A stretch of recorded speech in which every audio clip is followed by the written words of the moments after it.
Welcome to Constel English. This is your host, Nanette Cusi Montealegre. In the last episode, you learned how to teach drama. As you very well know, dramatic dialogue may either be in prose or poetry. Now, when you hear the word poetry or poem, what do you usually think of? Roses and dewdrops and moonbeams? Listen to some of the lines from Jose Garcia Villa's poem saying what poetry ought to be. First, a poem must be magical, then musical as a seagull. It must be a brightness moving and hold secret, a bird's flowering. Do the lines sound formidable? Now, don't be intimidated by them, for in today's episode, you shall find out how poetry works and how you can make it interesting for your class. What then is a poem? First, it looks different from prose on the printed page. It is made up of lines ending unevenly on the right-hand margin. These lines are grouped together in stanzas or arranged in a peculiarly meaningful way.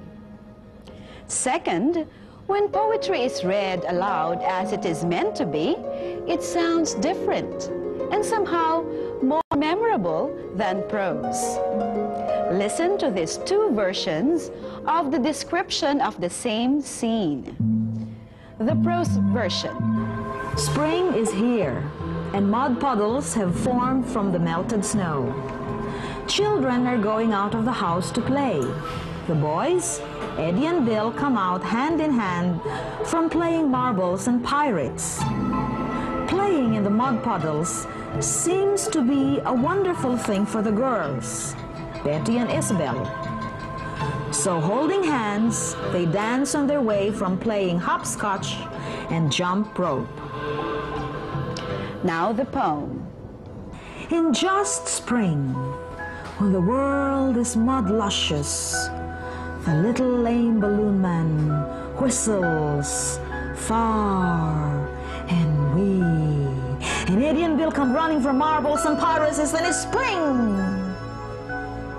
When the world is puddle wonderful, the queer old balloon man whistles far and wee.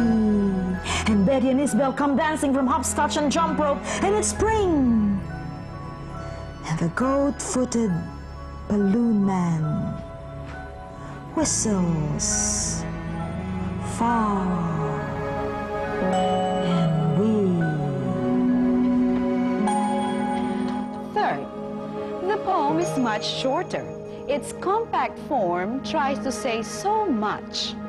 The meaning it imparts seems to be more complex than what is found in prose narratives or in essays.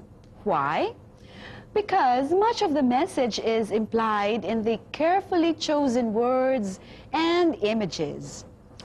Therefore, trying to find the meaning of a poem is doubly exciting. How do we do that? You'll find out if you don't switch channels.